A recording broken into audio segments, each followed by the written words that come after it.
Yes, thank you so much Vijay గారు. మరి మోహన్ గారిని మాట్లాడవలసిందిగా కోరుకుంటున్నాం. నమస్తే అనంతపూర్.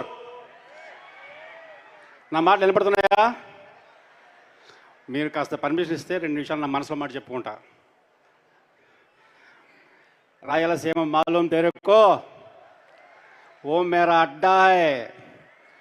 ఇది మా హీరో గారి డైలాగు. ప్యాలెస్కి వెళ్ళినప్పుడు విలన్ దగ్గర మాట్లాడతారు. అలాంటి రాయలసీమ ప్రాంతంలో మా విజయోత్సవ సభ చేసుకోవడం చాలా హ్యాపీగా ఉంది. ముందుగా నేను మా బాబీకి నా కృతజ్ఞతలు చెప్పుకుంటున్నాను. ఇంత గొప్ప సినిమాలో నాకు కూడా చిన్న భాగం ఇచ్చినందుకు. బాబీ సినిమాలు చాలా సినిమాల్లో నేను అన్ని సినిమాల్లో నేను పనిచేసుకుంటూ వచ్చాను. బట్ ఈ సినిమా నాకు చాలా స్పెషల్. అది ఎందుకో చెప్తాను. నాకు 6 years 6 ఏళ్ల వయసులో బందర్లో, మా ఊరు బందర్లో ఒక సినిమా షూటింగ్ జరిగింది. ఆ సినిమా షూటింగ్కి అందరూ వెళ్తుంటే నన్ను కూడా తీసుకెళ్లారు. జస్ట్ 4 feet దూరంలో ఒక గొప్ప వ్యక్తిని చూశాను. వ్యక్తి అంటాం కాదు, ఒక దివ్యమంగళ రూపం అది. ఆ సినిమా దేవుడు చేసిన మనుషులు. ఆ దివ్యమంగళ రూపం విశ్వవిఖ్యాత నట సార్వభౌమ పద్మశ్రీ డాక్టర్ ఎన్టీ రామారావు గారు. ఆ తర్వాత ఆయనకి ఫ్యాన్గా మారిపోయాను. ఆయన అంటే పిచ్చి, నాకు ప్రాణం. కానీ లైఫ్లో ఎప్పుడు ఆయన కలుసుకోలేదు, ఆయనతో మాట్లాడలేదు. ఆ వెలితి అలా ఉండిపోయింది నాకు. 50 ఏళ్ల తర్వాత ఆయన రక్తం పంచుకొని, ఆయన అందం పంచుకొని, ఆయన ఆవేశం పంచుకొని, ఆయన నట వారసత్వాన్ని పంచుకొని, పవర్ఫుల్ పాత్రలతో ప్రేక్షకుల నరాల్లో ఉన్న రక్తాన్ని ఉరకలెత్తించే మా బాలయ్య బాబుతో పనిచేసే అదృష్టం నాకు దక్కింది. ఈ సినిమాలో బాలయ్య బాబు గారితో పనిచేస్తూ ఆయన సీక్రెట్ ఒకటి పట్టేస్తాను నేను. అది చెప్పేస్తా, ఇప్పుడు ఓపెన్గా చెప్పేస్తున్నా. మనం ఎవరితో అన్న కోపం వచ్చింది అనుకోండి, మనకి ఎవరి మీదన్నా, కానీ వాళ్ళకి చెప్పలేము. చెప్పకుండా మనసులో దాచుకొని లోడు పెంచుకొని వాళ్ళతో నవ్వుతూ మాట్లాడుతుంటాం. బాలయ్య బాబు గారు పటపట తిట్టేస్తాడు, అంతమించి ఏమీ లేదు. అక్కడికి లోడు దించేసుకుంటాడు ఆయన. అంటే మనం పెంచుకుంటాం లోడు, ఆయన దించుకుంటాడు. అలాగే మనం ఎవరినైనా కలవాలని లేదు మనకి, వాళ్ళతో మనం అవాయిడ్ చేద్దాం అనుకుంటే 100 అబద్ధాలు ఆడతాం. వాడిని కలవాలని లేదని చెప్పలేము. బాలయ్య బాబు గారు రే నా కళ్ళక్కడ నుంచి దుబ్బే ఇక్కడి నుంచి అంటాడు. అది ఆయన మనం పెంచుకుంటాం, ఆయన దించుకుంటాడు.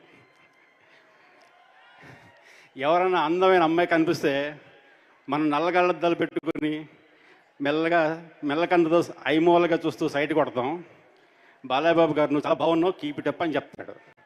అది ఆ రకంగా ఆయన ఎప్పటికప్పుడు లోటు దించేసుకోవడం వల్ల హ్యాపీగా ఎప్పుడూ నవ్వుతూ, చిన్నపిల్లాడు వెళ్ళి అందరి చెట్లు కూడా అందరు నవ్వుతూ నవ్విస్తూ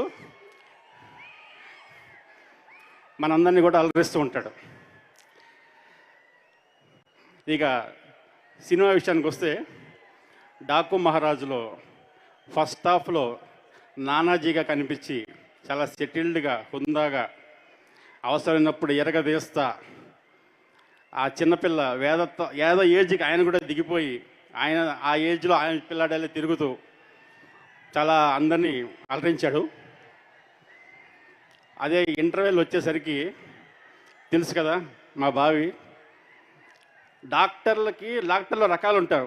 ఏదో ఒకటి హార్ట్ స్పెషలిస్ట్ అని, కిడ్నీ స్పెషలిస్ట్ అని, లంగ్స్ స్పెషలిస్ట్ అని, ఇట్లా డాక్టర్లో ఉంటారు. డైరెక్టర్లలో ఇంటర్వెల్ స్పెషలిస్ట్ మా బావి.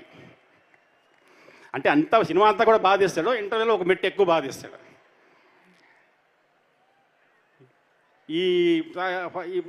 ఆయన బాబీ తీసిన క్రియేషన్లో బాబీకి తోడుగా నిలిచినటువంటి మన కెమెరామెన్ విజయ కార్తికేయన్ గారు, అలాగే ఎడిటర్ రూబెన్ గారు, నిరంజన్ గారు, ఇంకా తమన్ గారి గురించి చెప్పనవసరం లేదు. మ్యాజికల్, మ్యూజికల్, అరాచకం. అలాగే మా హీరోయిన్లు ప్రజ్ఞా జైస్వాల్ గారు, శ్రద్ధ శ్రీనాథ్ గారు, ఓరోసి రౌటెల్ల గారికి నా హృదయపూర్వక ధన్యవాదాలు తెలియజేసుకుంటున్నాను. బాబీ క్రియేషన్లో మీరు అంత తలా పాట తీసుకొని దాన్ని ఇంకా బాగా పైకి తీసుకొచ్చారు. అలాగే మన యుగంధర్ గారు, నాతో పాటు స్క్రిప్ట్ సైడ్ పనిచేసిన చక్రి గారికి, వినీత్ గారికి నా థ్యాంక్స్ చెప్తున్నాను. ఈ సెకండ్ హాఫ్లో ఒక క్యారెక్టర్, ఇంజనీర్ సీతారాం గారి క్యారెక్టర్, ఆ క్యారెక్టర్ గురించి ఆ సినిమా షూటింగ్ అప్పుడు నాకు ఒకటి అనిపించింది. శ్రీరాముడు ఆయనకి మంగళాశాస్త్రాలన్నీ ఉంటాయి.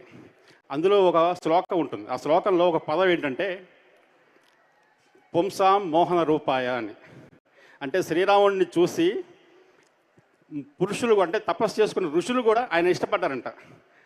అంత అందంగా ఉన్నాడు ఆ సీతారాం గారి క్యారెక్టర్లో మా హీరో గారు. రియల్లీ చాలా 2 కళ్ళు సరిపోయేవి కాదు. షూటింగ్ అప్పుడు అనిపించేది అద్భుతంగా ఉండేది క్యారెక్టర్ అని చెప్పి. ఇక ఒక బ్లాక్ తర్వాత బాలయ్య బాబు గారి విశ్వరూపం స్టార్ట్ అవుతుంది. ఎలాగంటే